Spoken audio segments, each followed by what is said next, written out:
Andrew never considered himself a jealous person, and he certainly didn't enjoy relationship-related scandals. He didn't suffer from paranoia either. Overall, he was a reasonable, even somewhat cold-blooded man who knew how to keep his emotions in check. His wife, Maria, was the same. Her beautiful face was always calm and serene, her blue eyes reminiscent of an endless summer sky. But one day, that peace was disrupted. One evening, returning home from work, Andrew suddenly noticed that something was missing in the living room. He walked back and forth, even peeked under the couch, finding nothing but a layer of dust and some long, forgotten socks. Then he looked closely at the large painting hanging on the wall, a seascape with a rocking yacht. The painting was just a painting, nothing special. Over the years, it hadn't changed at all, except the sea had become a bit more faded. Frustrated, Andrew sat down on the couch. Then it hit him. Of course! How didn't I realize it sooner? Something very important was missing from the living room. "Where's the bunny?" Andrew asked. Maria, who had just come out of the kitchen, looked at him and shrugged nonchalantly. In her slightly worn pink robe and oversized furry slippers, she looked like a small, defenseless girl. "The bunny?" she repeated. "Yeah, the bunny, the one that always sat here, my gift to you for your birthday." Maria took a sip of tea. "The bunny?" she exclaimed. "Oh, right. Well, here's the thing." She sat down next to Andrew, holding her cup with both hands. "It's gone," she sighed. Thunder tore it apart. First he used it for fun, then ripped it to shreds. Andrew leaned back and put his hands behind his head. "Weird," he said, staring at the ceiling. "Thunder never ruins things. What's gotten into him?" "Probably a hormonal surge," Maria quickly replied. It's insane. Fits bring outside. He must be feeling lovey-dovey." Andrew whistled sharply, and from the bedroom burst out a huge dog with thick gray fur and ears sticking out in different directions. The dog jumped onto the couch and settled between Andrew and Maria, yawning contentedly. He licked Andrew first, then Maria, leaving a shiny trail on their faces. "See how much he loves you," Andrew said to his wife, petting the ecstatic Thunder. "Idiots!" Maria muttered under her breath, finishing her now cold coffee. "Who do I even live with?" She got up and headed back to the kitchen to be alone, but as she reached the door, she stopped. "What about the bunny?" she asked her husband. Andrew flopped back onto the couch and lazily waved his hand. "Whatever," he mumbled. "I'll buy a new one. Your birthday's coming up anyway." Maria smiled and went to the kitchen. The bunny was just the beginning. Soon, other things started disappearing from the apartment. First, it was Andrew's childhood books, which he still cherished. They had always been stored in a large box in the closet, and Andrew would occasionally look through them to relive old memories. Besides the books, the closet was filled with all sorts of unnecessary but interesting junk, a collection of video and audio cassettes, fishing rods, a lawnmower, sneakers, and much more. If anything else had gone missing, Andrew might not have noticed, but the disappearance of the books was impossible to ignore. "Where did they go?" Andrew asked, pulling the empty box out of the closet. "Did you throw them out?" Maria, who was taking off her medical coat, looked at him and smiled. "No, of course not," she said. "I gave them away." "To whom?" Andrew asked, stunned, dropping the box. Maria hung her coat on the hanger and looked at him for a moment, as if admiring him. "There was a charity drive at the hospital recently. We were collecting things for a new daycare center that opened nearby. Some people brought toys, others brought furniture, and I decided to donate the books. Let the kids read and learn. You're not against that, are you? Andrew kicked the box in frustration, sending it flying across the hallway to the front door. I'm not against it, but those books were from my late grandmother. I always liked flipping through them. You could have at least told me before giving them away. If you want, I can get them back. Maria smiled again. Andrew shook his head and sighed heavily. No, it's fine. Let the kids read and learn. Just let me know next time before you take any of my things. Maria gave him a strange look, and a shadow passed over her face. I thought we shared everything. You said so yourself. And by the way, you take my things without asking too. Remember when you tried to fix your backpack on my sewing machine and broke it? I didn't say a word to you then. What about Grandma's china? Andrew exclaimed, waving his hands. Don't even bring that up. That was an accident. You saw it yourself. I slipped on the dog's puddle. Anyway, let's avoid these surprises from now on. Deal. Maria nodded and started putting away the laundry. Andrew sat down at the table and began sorting through his work papers. His mood was terrible. His long-awaited vacation was just around the corner, but there was still so much work to do. Outside, the gentle May sun was shining. Unable to take it anymore, Andrew got up, walked to the window, and closed the curtains. It helped for a moment, but soon the joyful shouts of children playing soccer on the playground outside reached his ears. We should have a kid, Maria said quietly, sitting down to rest by the lush ficus. It wouldn't be so boring. Yeah, boring wouldn't be the word, Andrew said sarcastically. It'd be chaos. Forget about peace and quiet. Maria peeked through a small gap in the curtains and watched the two teams of little soccer players with interest. Silence is so exhausting, she said with a sad smile. Isn't it nice to hear children's laughter? I think there's nothing more pleasant. Work consumed Andrew so much that he barely registered his wife's words. Without looking up from his papers, he said, I get enough of thunder and lightning in the mornings and evenings. I don't think I could handle a child's laughter. He laughed nervously, and Maria, realizing her husband wasn't going to engage in the conversation, closed her eyes. They had been together for 4 years. A lot had happened in that time, good and bad. They had their own roof over their heads and were almost happy, but something was clearly missing in their lives. Maria had always wanted a child and had tried to convey this to Andrew, but the pragmatic man always repeated the same thing. Sorry, honey, I'm just not ready for that. You know how it is. Work, work, and more work. Let's wait a little longer, okay? We're still young, and we have our whole lives ahead of us. Maria sighed and didn't respond. The beautiful May evening suddenly felt like a gloomy autumn twilight. I think she's cheating on me, Andrew complained to his friend as they spent a rainy August evening in a small pub. What makes you think that? Igor asked, sipping his beer. Just a feeling. First, things started disappearing. You know, little knickknacks, books, toys. Then some of the jewelry I gave her went missing.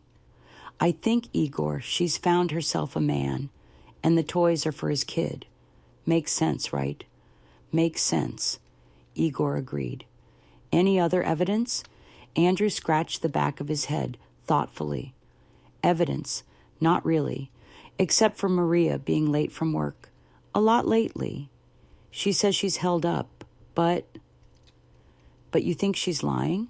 Igor asked skeptically. Who knows? Maybe, maybe not. It's just strange. Are there really surgeries every time she's on shift? Yeah, that's suspicious. Igor smirked, already thinking about ordering another round. You need to investigate, man. Listen, I've got an idea. Plant a tracker on her and see where she goes. That'll clear things up. And where am I supposed to get a tracker? They don't sell those in stores? Andrew laughed. I've got a couple at home. Bought them for my late dog in case she ran away. She's not going anywhere now, but the trackers are still there. Totally legal and handy. You connect it to your phone via the internet, and bam, you're set. I'll hook you up, bro, if you want. Andrew thought about the strange offer for a moment, then nodded with a smile. Why not? At least it'll be interesting, but on the other hand, it feels kind of wrong, you know. Maria's not some cow to be tagged. We've been together for 4 years. Maria's not a cow, that's true, Igor said. But you'll be the one with horns, though you're no bull yourself. So another round, then we'll head to my place for the tracker. Andrew nodded and called the waitress. After all the talking, his throat was dry, and his soul was craving more alcohol. Andrew and Igor called a cab and headed to the other side of town. Their mood was great. The beer had done its job, and the two friends chatted and sang songs, ignoring the cab driver's requests to keep it down. Tipping him a little extra, Andrew asked the driver to pass by the hospital where Maria worked. He didn't really know why, just felt like it, he told Igor, who didn't seem to understand either. The driver turned into an alley, drove down a long winding street, and slowed down as they approached the gray hospital building. Andrew, who had been quiet, rolled down the window and stuck his head out. Heavy, cold raindrops immediately hit his face. But despite the pouring rain, Andrew saw what he needed to see, though he hadn't really wanted to. His wife, accompanied by a large man, hurried down the steps of the main entrance and headed toward a car parked nearby. "Stop!" Andrew shouted, opening the door. "Hey, stop!" The cab stopped immediately. So did Maria and her companion. Andrew jumped out and quickly approached them, noticing from a distance that the man with Maria had unusually dark skin. "What are you doing here?" Maria asked, as Andrew, completely out of breath, nearly collapsed in front of her. "What are you doing here?" Andrew shouted, shaking his fist. "And who's this guy with you? Why's he holding an umbrella over you?" The black man smiled broadly, showing off his bright white teeth. It was clear, from his expression, that he wasn't offended by Andrew's insult. "Actually, this is our doctor, Viktor Anatolyevich," Maria said sternly, her face flushed with embarrassment. "He's an excellent surgeon." "Really?" Andrew frowned, not taking his eyes off the doctor. "Doesn't look like it. More like a tribal chief." Viktor Anatolyevich burst out laughing, and his laughter echoed down the empty street. "I can see you've had a bitcher to see so onchi almine trai. Cheer, young man. You're lucky I don't hit drunk people. Otherwise, I'd have sent you to our maxillofacial department for a week." "I'd hit you myself, Turo Almar," Andrew snapped, "but I don't feel like dealing with you. It's still up in the air who'd end up in the hospital." Viktor Anatolyevich suddenly moved toward him, and Andrew, sensing danger, quickly assumed a boxer's stance. "Enough." Maria stepped between the two men. "Viktor Anatolyevich, don't pay attention to my husband. You can see he's drunk. And you, Andrew, apologize to Viktor Anatolyevich right now and go home. Do you understand me?" Andrew exhaled in relief and nodded. "Sorry, old man. I got carried away," he said quickly, shaking the surgeon's massive hand. "Auntie, Sorry for the tribal chief comment. Viktor Anatolievich laughed loudly again and said nothing. Get in the cab and go home right now, Maria hissed. What? Baucho. You. Aren't you coming with me? Andrew asked.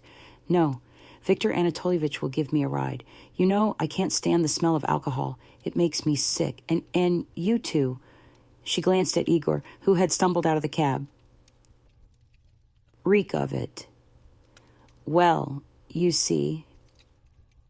Andrew grumbled, watching the black surgeon's car slowly drive off. You all make me sick too. He closed his eyes and leaned back in his seat. He didn't want to talk or even think about what had just happened at the hospital. The next day, Andrew painfully remembered the incident and spent a long time apologizing to Maria, showing genuine remorse. He also didn't forget about the tracker Igor had given him. All he needed was the right moment to slip it into Maria's purse without her noticing. It's not about me, Maria said reproachfully, looking at her husband. I'm embarrassed in front of Viktor Anatolievich. He's such a respected man, a brilliant specialist with 15 years of experience, saving hundreds of lives, and you called him a tribal chief. Do you even know he was born and raised in this city? He's black, because his grandfather was from Africa. Andrew looked at his wife guiltily and petted Thunder, who was lying at his feet.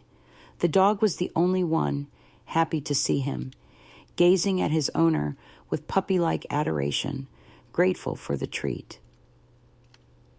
Should I just hang myself? Tell Viktor Anatolievich I'm sorry and take back everything I said, and I'll buy him a bottle of good wine or some other gift. Maria's anger softened, and she kissed Andrew on the forehead. All right, she said. Apology accepted. I need to go somewhere, and you two stay here and behave. I'll be back soon with something tasty. She gave Thunder a stern look, and the dog retreated to the living room. Andrew waited until Maria went to the bathroom, then quickly ran to the hallway and slipped the tracker into her purse.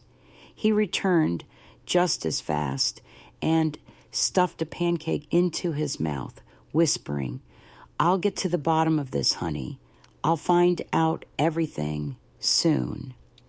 Andrew sat on the balcony, watching the strange route his wife was taking on his smartphone. A fat red dot moved across the screen, weaving through the city's streets.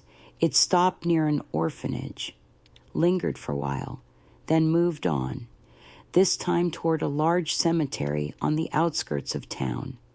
I don't get it. Andrew put on his jacket, found his car keys in one of the pockets, and left the house. The red dot was right in the middle of the cemetery, pulsing slowly like a tiny heart. Andrew started the car and drove to where his wife was. Near the cemetery's main gates, there was a bus and a few cars. Andrew parked a little farther away and got out.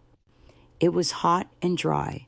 Somewhere in the distance, thunder rumbled softly, and then silence returned. A small group of people walking along a wide, well-trodden path looked up as another, louder thunderclap echoed through the sky.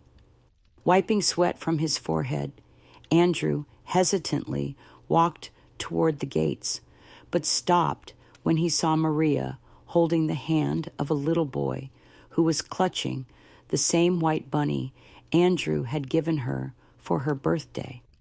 Maria noticed her husband, too, and gave him a strange smile. It sent a chill down his spine. What are you doing here? He asked as she approached. Maria put her hand on the boy's shoulder, and he shyly stepped back, hiding behind her. What are you doing here? Maria shot back. Decided to follow me? By the way, I found this. She pulled a small black device from her coat pocket, and Andrew recognized it as the pet tracker. "Care to explain what this is all about?" he asked, his tone unconvincing. Maria nodded and, without a word, walked over to a bench by the fence. Andrew followed. His legs felt like jelly, trembling like a guilty puppy's. "Today we buried his mother," Maria began, introducing the quiet boy sitting next to her. "A month ago, she was hit by a car.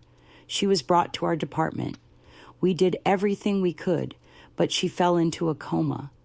And now, well, Nikita is all alone." Maria stood up and looked at the boy, who was hugging the bunny tightly. Though he hadn't said a word, big tears rolled down his cheeks. Andrew felt uneasy. He took Maria's hand and led her aside. "Maria, I didn't know. You should have told me." Maria glared at him, her lips pressed into a thin line. "I tried," she said coldly, "but you were too busy to listen. I never expected you to act like a jealous fool, stooping so low as to plant a tracker on me. If you want an explanation." She turned to the boy and pointed at him. "The bunny's here. I gave the books to Nikita. And as for the jewelry, I pawned it to pay for his mother's treatment and a nurse. I hope you're satisfied now. And I don't want to see you any more." She turned on her heel and walked away, leaving Andrew standing alone. He started to follow her, but stopped after a few steps, looking at the empty bench. A woman, likely a caretaker from the orphanage, took Nikita's hand and led him to the bus. Thunder rumbled again, rolling across the sky. Heavy raindrops began to fall, drenching everyone who hadn't yet taken shelter. People hurried into the bus and cars and drove off. Andrew was left alone by the empty cemetery. Inside, he felt just as hollow. Andrew hadn't seen Maria for a whole month. He tried to live his usual life, going to work, meeting friends, spending time at his favorite pub, which had become a second home. He rarely went back to the apartment. After Maria left, it felt too quiet and empty. Andrew would stop by after work to check on Thunder, feed him, then lock up and head back to the pub. It was there that he unexpectedly ran into someone he never expected to see. It happened on a warm September evening. "Hey there!" Andrew heard a familiar, deep voice behind him. "Remember me? It's me, Tribal Chief." Andrew turned and saw Viktor Anatolyevich standing there. The surgeon smiled warmly, his white teeth gleaming. "You look terrible," Viktor Anatolyevich said, shaking his head as he studied Andrew. "Are you even sleeping?" "Can't sleep," Andrew croaked. Insomnia." "What are you doing here?" "Same as you." The surgeon laughed. "Just passing by and thought I'd drop in. Ran into you. Guess it wasn't a waste. By the way, Maria says hi." "How is she?" Andrew perked up. "She's fine. Working. Sometimes she mentions you. Says you don't call or text." "She could call me," Andrew muttered. "She tried but couldn't get through." Andrew suddenly remembered he'd blocked her number and stayed silent. Viktor Anatolyevich ordered another round of beers for them and sat down, resting his chin on his fist.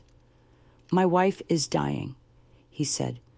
"The doctors say she has a few months left, maybe 6 if she's lucky. I visit her every evening and ask how she's doing. I don't know why I do it when it's all so clear. I guess I need to. I need to know she's okay, even though she's not. She's getting weaker every day. She stopped walking recently. And I keep asking if she's okay."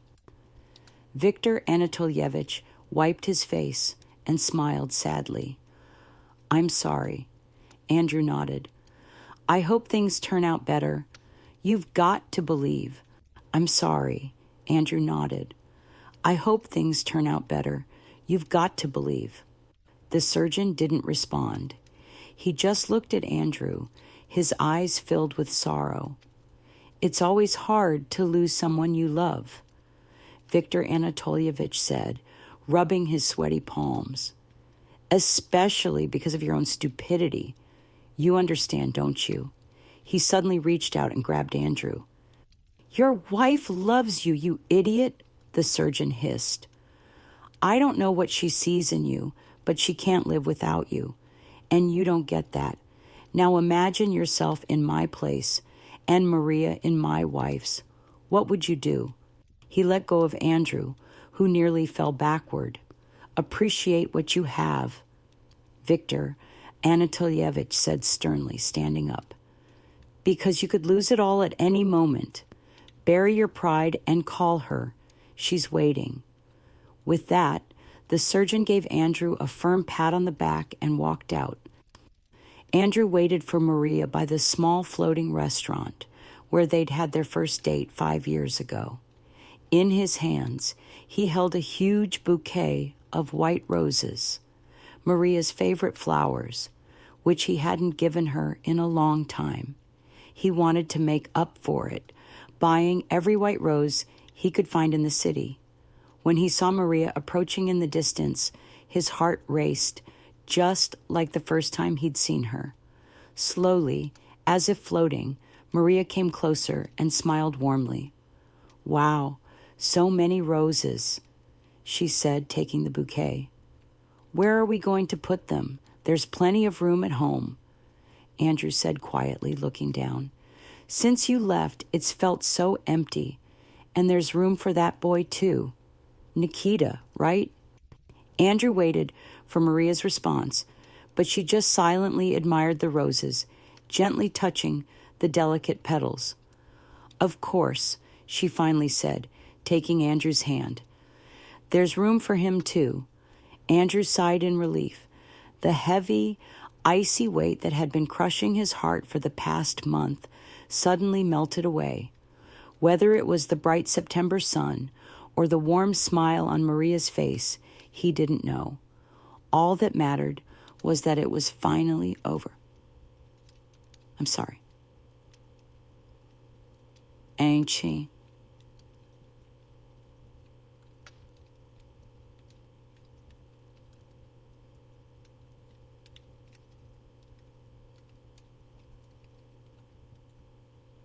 I hope things turn out better. You've got to believe.